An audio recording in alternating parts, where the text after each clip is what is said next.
Assalamualaikum warahmatullahi wabarakatuh.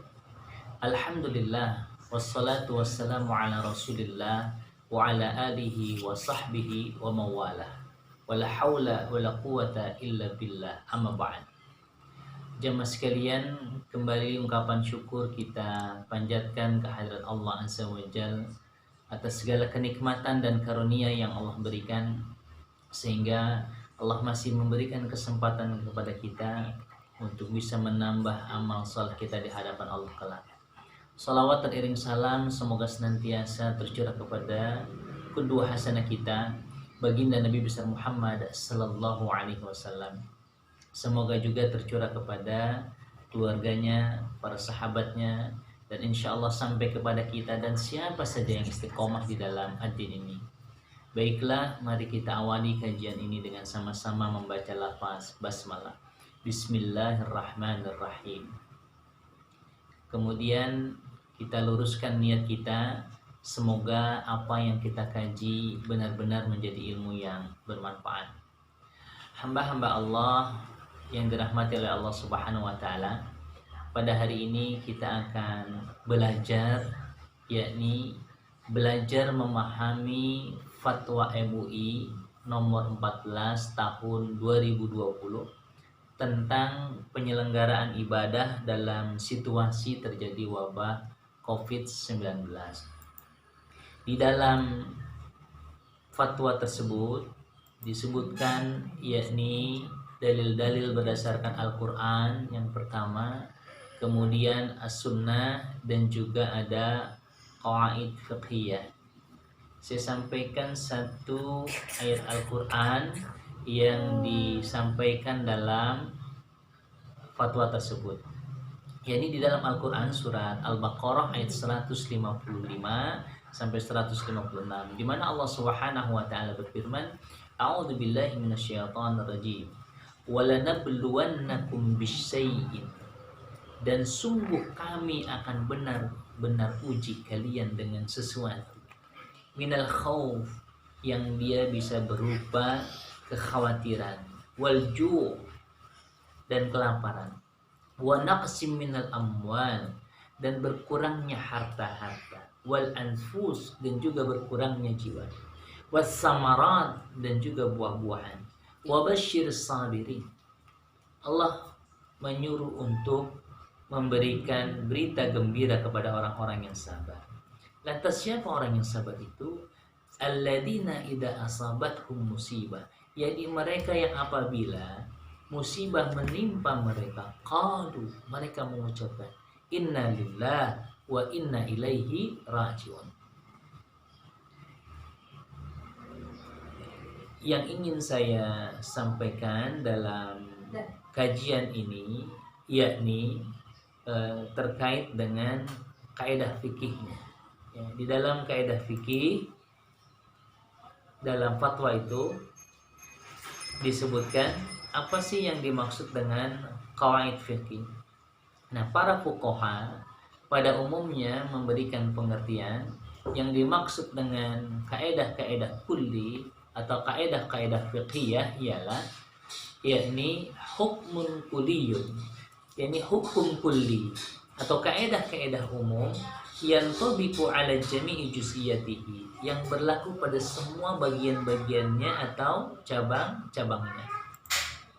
Nah, di dalam kaidah fiqhiyah yang utama itu ada 5 kaidah, tapi yang disampaikan dalam fatwa tersebut yakni ada 2 kaidah. Yang pertama ad-dararu yuzal, yakni kemudaratan itu harus dihilangkan. Apa itu kemudaratan? Kemudaratan itu adalah sesuatu yang bisa memelaratkan, sesuatu yang membahayakan, ya, sesuatu yang merugikan. Maka yang namanya mudarat, yang namanya bahaya itu harus dihilangkan. Nah, arti dari kaidah ini, yakni ad-dararu yuzal, menunjukkan bahwa kemudaratan itu telah terjadi dan kemudaratan itu akan terjadi. Nah, apabila demikian halnya, maka wajib yang namanya mudarat itu, bahaya itu harus dihilangkan. Nah, apa dasar dari kaidah ini? Ini ad-dararu yuzal, ini berdasarkan hadis Rasulullah SAW yang diriwayatkan oleh Ibnu Majah dan juga Imam Ahmad dalam hadis yang berasal dari sahabat Abdullah ibn Abbas. An Ibnu Abbas qala, dari Ibnu Abbas dia berkata, qala Rasulullah sallallahu alaihi wasallam, Rasul sallallahu alaihi wasallam bersabda, la darara wa la dirar. Ya. Sabda Nabi, yakni janganlah membahayakan diri dan jangan pula membahayakan orang. Jadi Nabi mengatakan tidak boleh kita membahayakan diri kita dan juga jangan sampai kita membahayakan orang lain. Terkait dengan wabah COVID-19 ini atau virus corona ini, maka jika kita memahami di satu tempat yang memang sudah disebutkan daerah ini zona merah, ada orang yang terinfeksi di situ, positif kena di situ, dan di situ juga sudah mewabah, maka janganlah kita membahayakan diri kita, ini berinteraksi atau datang ke tempat tersebut, ya. Wala dirara, dan juga jangan kita sampai membahayakan orang lain, karenanya ada aturannya. Dalam hal ini misalnya ketika kita berangkat, ya, ketika kita pergi, setelah kita berdoa kepada Allah, Bismillahirrahmanirrahim, wala haula wala quwata illa billah, Bismillahilladzi la yadurru ma'asmihi syai'un fil ardi wala fis sama' wa huwas samiul alim. A'udzu bikalimatillahi tammati min syarri ma khalaq. Setelah kita berangkat, sebelum itu juga kita dianjurkan untuk misalnya menggunakan masker, ya, tidak bersentuhan dengan mereka, tidak berjabat tangan sementara waktu, tidak berpelukan. Ini adalah jangan sampai kita juga membahayakan orang lain. Jadi kaidah atau hadis Nabi yang menyebutkan la darara wa la dirar, jangan bahayakan diri kita. Jangan. Kalau di situ ada bahaya, jangan kita cemplungkan diri kita ke dalam kebinasan. Bahaya itu jangan. Wala dirar, dan juga jangan sampai membahayakan orang lain. Atau contoh lain misalnya, ada orang yang punya sepeda motor. Sebenarnya kalau pada malam hari itu lampunya dinyalakan bisa, tapi orang ini tidak ingin dinyalakan. Dia ingin matikan aja. Ini sebenarnya masuk dalam hadis tadi, la darara wa la dirar. Jangan bahayakan diri kalian dan juga jangan bahayakan orang lain. Kenapa? Ketika dia tidak menyalakan lampunya di malam hari, maka ini sebenarnya membahayakan buat dirinya. Sekaligus ini juga membahayakan orang lain. Orang lain nggak tahu ketika malam ingin menyeberang, dia pikir nggak ada motor yang lewat, karena memang tidak ada lampu yang menyala dari kanan atau dari kirinya. Dia nggak lihat. Dia jalan aja, tiba-tiba ada motor yang menabrak. Disinilah Nabi menyebutkan la darara wa la dirar. Nah, dasar kaidah ad-dararu yuzal, kemudaratan itu harus dihilangkan, dasarnya hadis ini. Nah, ini kaidah utama, ya. Jadi ad-dararu yuzal ini kaidah utama. Namun berikutnya ada kaidah-kaidah turunannya atau kaidah cabangnya dari kaidah yang utama ini. Apa kaidah turunan dari ad-dararu yuzal ini? Ya, ini disebutkan darul mafasidi aula min jalbil masalih. yakni menolak mafsadat. Mafsadat itu sesuatu yang merugikan, ya, sesuatu yang mengandung kerusakan, itu namanya mafsadat, ya. Darul mafasidi, ya, menolak mafsadat, menolak kerusakan itu aula min jalbil masalih, itu lebih diutamakan daripada mengambil maslahat atau kebaikan. Nah, kapan itu? Faida ta'arada mafsadatun wa maslahatun, maka apabila berlawanan antara mafsadat, sesuatu yang bersifat merusak, wa maslahat, dan juga sesuatu yang mengandung kebaikan, ya. Jadi ada kerusakan di situ, ada kebaikan di situ, dua-duanya berhadapan, maka kaidahnya quddima daf'ul mafsadati ghaliban, maka harus didahulukan untuk menghilangkan mafsadat tadi, kerusakan tadi. Nah, jamaah sekalian, ya, setelah 2 pekan lebih, ya, kita melakukan social distancing, ya, jadi menjaga jarak antara satu dengan yang lain, ya. Bahkan kita sudah tidak lagi bagi yang laki-laki mengadakan sholat Jumat di masjid, sholat berjamaah di masjid, ya. Ya, padahal kalau kita lihat ketika seorang muslim laki-laki sholat berjamaah di masjid, di situ ada maslahat, ada kebaikan. Gimana tidak kebaikan? Ya, orang yang melaksanakan sholat berjamaah di masjid, kata Nabi, mendapatkan 25 derajat. Dalam hadis yang lain 20 derajat kebaikan.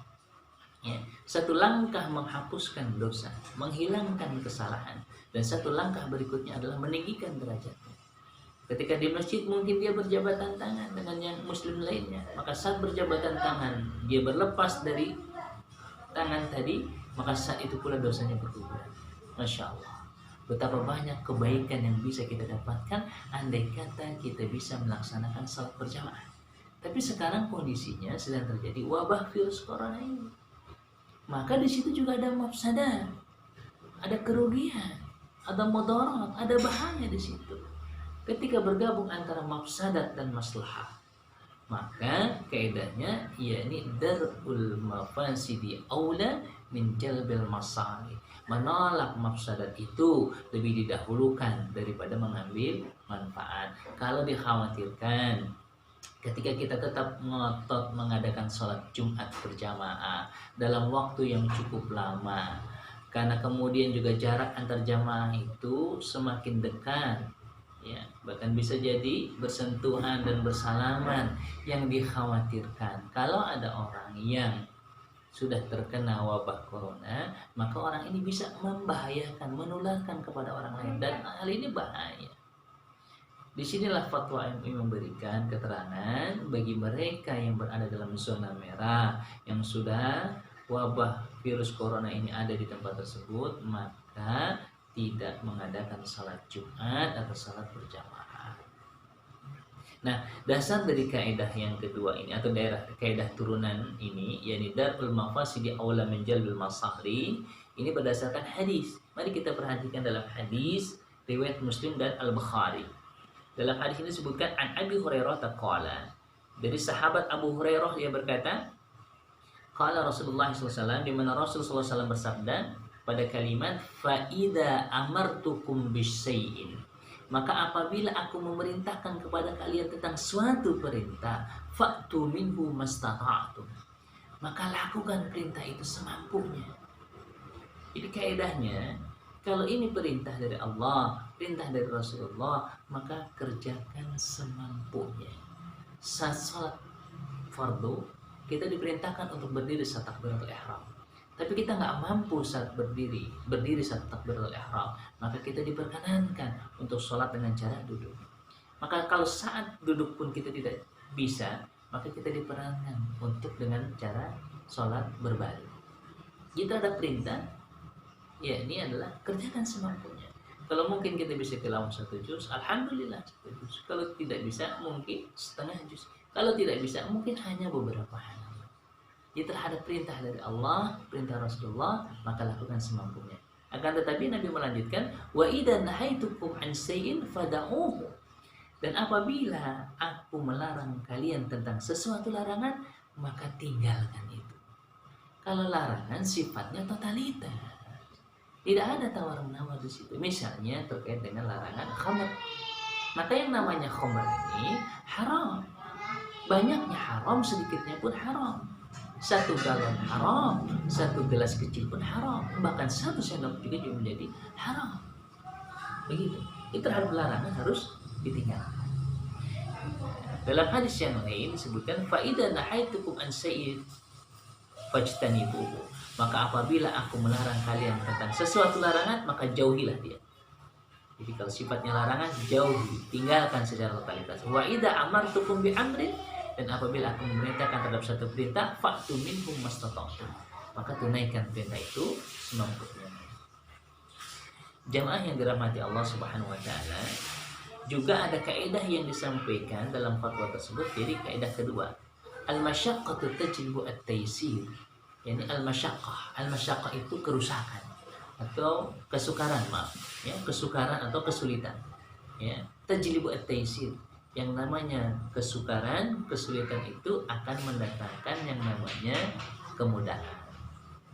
Nah, dalam kaidah ini didasari oleh firman Allah Subhanahu wa taala di dalam Al-Qur'an surah Al-Baqarah ayat 185. Yuridullahu bikumul yusra wa la yuridu bikumul usra. Ya. Allah menginginkan bagi kalian itu kemudahan, wala yuridu bikumul usra, dan Allah tidak menginginkan, menghendaki bagi kalian itu kesukaran. Subhanallah. Jadi Allah menginginkan kepada kita itu kemudahan, dan Allah tidak menginginkan kepada kita itu kesukaran. Ya. Artinya ketika kita ya ada perintah untuk sementara waktu tidak sholat berjamaah di masjid, ya, maka perintah itu dalam rangka ayat ini. Jadi kalaupun kita tidak bisa sholat berjamaah di masjid, kita masih bisa kok sholat berjamaah di rumah kita. Allah menginginkan kemudahan bagi kalian dan tidak menginginkan kesulitan bagi kalian. Kalaupun kita tidak sholat Jumat bagi laki-laki, maka kita pun diperkenankan untuk menggantinya dengan sholat zuhur. Ya. Dalam hadis lain disebutkan, ketika kata Anas bin Malik mengatakan, janganlah engkau katakan setelah asyhadu anna Muhammad Rasulullah hayya 'alas shalah, akan tetapi katakanlah sallu fi buyutikum, salatlah kalian di rumah-rumah kalian. Itu sebabnya sebenarnya ya, adalah ketika jangan sampai ada sahabat-sahabat Rasulullah pada saat itu menunaikan salat berjamaah tapi dalam kondisi yang hujan lebat, sehingga ketika jalan menuju masjid itu susah, becek, dan Rasul untuk menyuruh kepada mereka salat di rumah-rumah kalian. Ya, dalam hadis yang lain, sallu fi rihalikum, salatlah di tenda-tenda kalian. Ya, itu ada kesukaran kalau salat berjamaah, ya, maka dimudahkan. Nah, kalau untuk urusan salat hujan saja masih diperkenankan, apalagi ini yang terkait dengan wabah virus corona yang mudaratnya jauh lebih besar ketimbang hujan tadi. Yang kedua, dasar kaidah ini yakni di surat Al-Hajj surat 22 ayat 78, di mana Allah Subhanahu wa taala berfirman, "Wa ma ja'ala 'alaikum fid-dini min haraj." Dan tidaklah sekali-kali Dia Allah menjadikan bagi kalian dalam agama ini kesulitan. Masya Allah. Ini kita perhatikan ayat ini. Allah katakan Allah tidak menjadikan dalam agama ini kesempitan, tidak kesempitan. Ya. Tidak akan menjadikan kesempitan dalam agama ini. Yang perlu dipahami adalah yakni setiap perintah yang Allah perintahkan, maka pasti perintah itu mengandung kebaikan buat yang melakukannya. Itu pasti. Jadi kebaikannya bukan untuk Allah, tapi kebaikan itu untuk kita. Dan begitu pun sebaliknya. Ketika Allah melarang sesuatu, maka pasti dalam larangan itu ada bahaya, ada mudarat yang jangan sampai bahaya itu menimpa kita. Kenapa Allah larang khamar?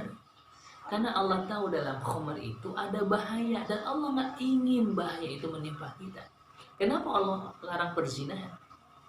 Karena Allah ingin agar yang namanya perzinahan itu akan mendatangkan bahaya dan Allah nggak ingin bahaya itu menimpa kita. Bayangkan kalau ada orang berzina, berapa banyak orang yang akan terkena virus HIV, bahkan berapa banyak orang yang akan terkena AIDS. Maka Allah tidak ingin. Begitupun hal ini sesuai dengan sabda Nabi Sallallahu Alaihi Wasallam. Wa qaulun Nabi Sallallahu Alaihi Wasallam. Ya, sabda Nabi SAW disebutkan ahabbud dini ilallahi al-hanifiyatu as-samhah. Ini agama yang disenangi Allah, agama yang disukai oleh Allah adalah al-hanifiyah, yakni yang lurus, yang benar, as-samhah, yang mudah. Ya. Dan dalam hadis yang lain disebutkan ad-dinu yusrun, agama itu mudah. Ya, maka jangan dipersulit. Kalau memang sudah ada perintah, ya, bahwa tadi disebutkan ada orang sholat tidak mampu berdiri, maka diperkenankan dia sholat untuk dengan cara duduk. Duduk nggak bisa juga, diperkenankan dengan cara berbaring. Yang penting perintahnya adalah tetap dijalankan. Ya, Allah berikan kemudahan. Ya, Rasul berikan kemudahan. Bahkan Nabi SAW ketika diberikan dua, kalau ada satu perkara dan ada perkara yang lain, maka Nabi memilih hal yang lebih mudah. hamba-hamba Allah yang dirahmati oleh Allah Subhanahu wa taala. Kemudian kita lihat tentang ikhtiari manusia. Ya, mungkin ada yang bertanya, kenapa kok kita sholatnya direnggang-renggangkan di awal terjadinya wabah ini? Kayak orang mau senam aja. Ada yang mungkin punya pendapat begitu. Tidak. Kita lihat hadisnya. Hadatsana Sa'id ibnu Mina. Sa'id ibnu Mina menceritakan kepada kami, qala, dia berkata, sami'tu Abu Hurairah, aku mendengar Abu Hurairah yaqul, ya, berkata, qala Rasulullah sallallahu alaihi wasallam, Rasul sallallahu alaihi wasallam bersabda, la adwa, kata Nabi, tidak ada adwa. Apa itu adwa? Yakni meyakini bahwa penyakit itu tersebar dengan sendirinya, bukan karena takdir Allah. Kata Nabi, tidak ada apa. Kita punya keyakinan penyakit itu tersebar semuanya dengan izin Allah Subhanahu wa taala. Tidak ada yang bergerak sendiri, tidak ada yang berjalan sendiri. Semuanya berdasarkan izin dari dan ketetapan Allah Subhanahu wa taala. Wala tiarah, dan tidak ada tiarah. Apa itu? Menganggap sial sesuatu sehingga tidak jadi beramal. Ya. Kalau dulu kebiasaan orang-orang musyrikin Quraisy, kalau dia ingin pergi dia melepas burung. Kalau burungnya dilepas dan kemudian burungnya mengarah ke arah kanan, maka mereka berjalan. Tapi kalau burungnya, ya, perginya ke arah kiri, mereka berhenti karena khawatir ketika mereka lakukan juga akan mendapatkan kesialan. Tidak ada keyakinan seperti itu. Wala hamah. Dan kata Nabi, tidak ada hama, jadi reinkarnasi atau ruh orang yang meninggal itu menitis pada hewan. Tidak ada itu. Wala safar, dan tidak ada safar. Ya, ini bulan safar itu, ya, dianggap sebagai bulan yang teramat. Sehingga mohon maaf, banyak masyarakat, ya, yang mereka saat di bulan safar tidak ada yang berani untuk menikahkan anaknya karena khawatir akan mendapatkan kesialan. Itu tidak ada semuanya. Kemudian wa firra minal majzum, kata Nabi, larilah kalian dari orang yang terkena penyakit menular, kama tafirru minal asad, sebagaimana kalian lari dari singa. Ini ikhtiari manusia dan sesuai dengan perintah syariat. Jadi menghindari manusia karena terjadi wabah itu adalah perintah syariat. Menggunakan masker itu perintah syariat. Menjaga jarak itu adalah perintah syariat. Ya, kalau ada orang yang terkena wabah tersebut, maka larilah kalian seperti lari dari singa. Ini menunjukkan apa? Ada ikhtiar manusia. Jangan membinasakan diri kita dalam kemudaratan tadi. Jangan hancurkan diri kita dalam bahaya tadi. Kemudian juga ada petunjuk Rasul SAW dalam hadis riwayat Muslim. Yang tadi hadis riwayat Al-Bukhari. Dalam hadis riwayat Muslim disebutkan, anna Rasulullah sallallahu alaihi wasallam qala, sungguh Rasul sallallahu alaihi wasallam bersabda, la yuridu mumridun ala musihin. Ini orang yang sakit jangan mengunjungi orang yang sehat. Disitulah letaknya kenapa kita dalam kondisi saat ini disuruh untuk menjaga jarak. Ya, ini mohon maaf yang kurang dipahami, yang kurang disadari. Memang badan kita sehat, tapi khawatir mungkin virus itu sudah ada pada diri kita. Ketika kita berinteraksi dengan manusia yang lainnya, kemudian dikhawatirkan kita bisa menularkan virus tersebut. Dan terakhir saya ingin menggabungkan antara ikhtiar manusia juga tentang tawakal kepada Allah Subhanahu wa taala. Bahwa ayat yang disampaikan tadi, tidak ada musibah yang menimpa terjadi di bumi ini, tidak bahkan pada diri kalian, kecuali semuanya sudah di dalam ketetapan Allah Subhanahu wa taala. Dalam sebuah hadis riwayat Abu Dawud an Jabirin, dari Jabir hadisnya, anna Rasulullah sallallahu alaihi wasallam, sungguh Rasul sallallahu alaihi wasallam akhadha biyadi majzumin. Ini Nabi memegang tangan orang yang terkena penyakit menular. Fawada'aha ma'ahu fil qas'ah. Kemudian, ya, Nabi meletakkan tangan tersebut, ya, bersama orang yang tadi di atas sebuah nampan. Waqala, kemudian Nabi bersabda. Sabda Nabi, kul syiqqatan billahi wa tawakkulan alaihi. Kul, makanlah dengan percaya kepada Allah Subhanahu wa taala dan bertawakal kepada. Hadis ini ingin menunjukkan menggabungkan antara ikhtiar manusia tadi, karena tadi perintahnya kita disuruh menghindar dari orang yang sakit sebagaimana kita menghindar dari singa. Tapi di sini Nabi menggandeng orang yang kena penyakit menular, kemudian Nabi makan bersama orang tersebut di satu nampan dengan mengatakan kul siqatan billah, makanlah dengan percaya kepada Allah, wa tawakkulan alaihi, dan bertawakal kepada. Artinya ada ikhtiar manusia, kemudian ada tawakal kepada Allah.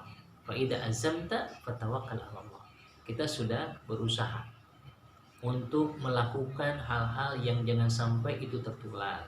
Kalaupun itu terjadi, semuanya berpulang kembali, semuanya berdasarkan ketetapan dari Allah Subhanahu wa taala. Oleh karena itu, mungkin ini kajian kita yang bisa saya sampaikan dalam kondisi seperti ini, agar kita juga memahami apa yang disampaikan oleh Majelis Ulama Indonesia melalui fatwanya terkait dengan wabah COVID-19 ini, agar kita juga menjadi paham bagaimana mereka para ulama kita yang duduk di Majelis Ulama itu mengambil sebuah kesimpulan, menarik sebuah kesimpulan berdasarkan ilmunya. Kita orang-orang yang awam tidak paham tentang hal tersebut.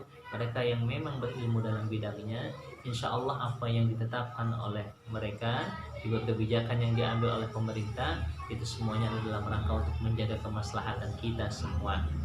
Oleh karena itu, mari kita sambil berdoa kepada Allah, memohon kekuatan kepada Allah. Yang pertama, agar Allah senantiasa memberikan kekuatan kepada kita, kekuatan iman kita, kesehatan badan kita, dilapangkan rezeki kita, dan juga semoga Allah hilangkan wabah virus corona ini dan kita bisa bertemu kembali dengan Ramadan yang indah dalam suasana yang lebih baik dan indah lagi. Demikian yang bisa saya sampaikan. Mari kita akhiri kajian kita dengan sama-sama membaca doa kafaratul majlis. Subhanakallahumma wa bihamdika asyhadu an la ilaha illa anta astaghfiruka wa atubu ilaik. Demikian, kurang lebihnya mohon maaf. Billahi taufiq wal hidayah. Wassalamualaikum warahmatullahi wabarakatuh.